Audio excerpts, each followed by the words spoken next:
siglo ng tradisyon nating mga Pilipino ang simbang gabi.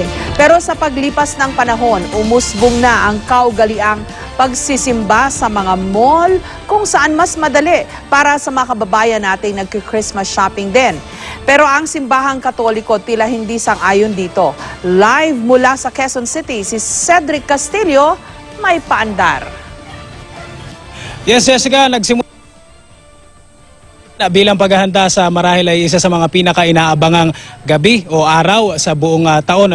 At kasabay nito ay nagpaalala ang simbahan na katulad daw ng ibang mga tradisyon sa pananampalataya ay hindi raw dapat idaos ang simbang gabi kung saan-saan lamang. Mainit na puto bumbong at bibingka, makakahanap ka rin yan sa malls. Malamig na simoy ng hangin, ganyan din sa loob ng malls. Kulang na lang paring nagmimisa at para ka na rin nagsimbang gabi. Pero teka, meron din nga pala niyan sa malls. Sa panahon ngayong napaka-importante ng katagang convenience para sa bawat isa sa atin, tila ba lahat ng bagay kailangang i-one-stop shop kahit pagsisimba. Kaya naman ngayong nagsimula na ang 9 na gabing puyatan para sa pagsalubong sa Kapaskuhan. Nagpaalala ang Archdiocese of Manila tungkol sa simbang gabi sa labas ng simbahan. Sa circular na inilabas ni Luis Antonio Cardinal Tagle, maaari lamang daw idaos ang simbang gabi sa loob ng shopping centers kung may kapilya sa loob na aprobado ng simbahan. Mahigpit ding ipinagbabawal ang pagmimisa sa mga pasilyo ng malls kung saan posibleng daan-daanan lang ng iba ang misa. Bigyan natin ng kasagraduhan ang isang sagradong event. Baka masyado namang mawala na ng respeto doon sa misa na kahit sa Santa Fe doon pa nagmimisa. Hindi balik ko emergency, kaya doon sa Yolanda areas, nawala ng simbahan. Hindi kahit saan lang doon sa likod ng simbahan o sa harap ng simbahan, basta may bubuglan na konti, nakapayo mga tao, pwede na. Pero we live in normalcy in the cities.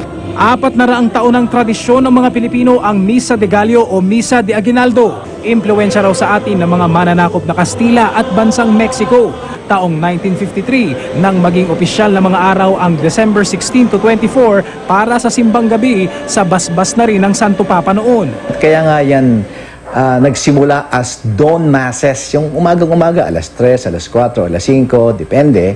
Kasi noon, siyempre, ang mga farmers, nung ibang klase nung araw, mga hacienda, mga workers, pagdating sa gabi yan, pagod na. Ang aga-aga pumunta sa farms ng farmers. So nagsisimba muna sila. Pareho lang sa akin kung kahit saan ako sumimba. Gastos sir eh. Diretsyong gastos. Alam ngayon, pahirap ang buhay natin. Hindi simba, hindi shopping. Kaya nga, simbang mall yun eh. May mga dyan, stall ganun na nakaka-distract rin. Hindi nila minsan matatapos yung misa. Pero tulad ng maraming tradisyon, maging ang simbang gabi umayo na rin sa takbo ng panahon. Sa kasagsagan noon ng martial law sa ilalim ni dating Pangulong Ferdinand Marcos, imbes na sa madaling araw, nagdaos na rin ng misa sa gabi bilang pagsunod sa curfew. Ngayon, nakasanayan na ang schedule na ito ng Misa de Gallo. Hindi rin daw basta-basta katuwaan lang ang paghiling kapag nakumpleto ang 9 na gabi. May basihan din daw ito sa pananampalatayang Kristiyano. Novena yun, Novem. Kaya nga yung Novem ay meaning 9. Isa din dyan yung mga prayers and at yung mga intercessory, yung paghihiling mo sa mga gusto mong maabot, nagnunovena ka.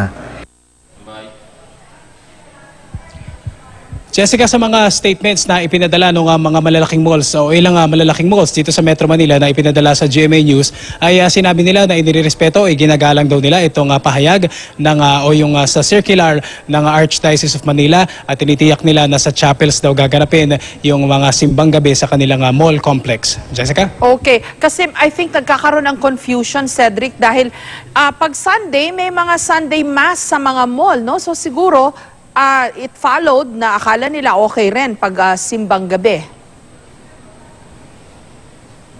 Tama yan, Jessica. In fact, dun sa circular ni Cardinal Tagle ay nakaspecify din doon kung ano yung meron silang mga sinusunod na kumbaga yung mga imimisa ngayong araw na ito. Dapat daw hindi maging conflict din dyan dun sa Saturday night o yung kumbaga yung misa, dawn mass o yung night mass lang Saturday doon sa kung ano yung mass na didinggin o idadaos doon sa darating na linggo sa susunod na araw, Jessica. Siguro nga, dagdagan ko lang yung sinabi ni Father Lucas, no? Kasi sabi niya, dun sa disaster area daw, excused sila dahil wala silang simbahan. Actually, hindi eh. Kahit nga walang bubungan yung simbahan sa Leyte, sa Palo at saka sa Tacloban, kahit trapal-trapal lang yung mga bubungan nila, kahit baha sa loob ng simbahan, nagsisimbang gabi sila dun sa kanilang simbahan. Ganun din sa Bohol, kahit nagiba, no? Basta yung simbang gabi pa rin, dun pa rin, within the vicinity of the church, katulad nga nung pinakita natin sa Dawis. Tama yan, Jessica.